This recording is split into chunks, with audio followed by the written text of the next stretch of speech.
வாரம் tarot கைடன்ஸில் love and ரிலேஷன்ஷிப்க்கு என்ன மாதிரி கார்டு வருது நம்மளுக்கு கைடன்ஸாக சொல்லி பார்க்கலாம். ஸோ இந்த வாரத்திற்கான கார்டு என்னவா வருது அப்படின்னா நம்மளுக்கு ஓகே ஓகே இது பார்த்திங்கன்னா 9 ஆஃப் கப்ஸ். 9 ஆஃப் கப்ஸ்ன்னு பொறுத்த வரைக்கும் உங்ககிட்ட எல்லா இமோஷன்ஸும் இருக்குது. ஆனால் உங்களுடைய பார்ட்னர்கிட்ட நீங்கள் கன்வே பண்ணுறது கொஞ்சம் மிஸ்ஸிங்காக இருக்குது அதில். ஸோ உங்கள்கிட்ட இருக்க இந்த எல்லா இமோஷன்ஸையும் உங்களுக்குள்ளேயே அடக்கி வைக்காமல் உங்கள் பார்ட்னர்கிட்ட கன்வே பண்ணுறதுக்கான பாசிபிலிட்டியான டைமை பாருங்கள். அவங்க எதிர்பார்க்குறதும் அதே தான்.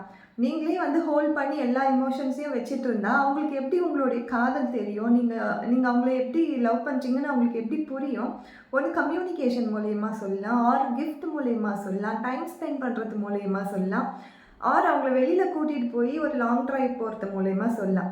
ஸோ உங்கள் பார்ட்னர்கிட்ட உங்களுடைய லவ் எக்ஸ்ப்ரெஷனை காட்ட வேண்டிய டைம் இது.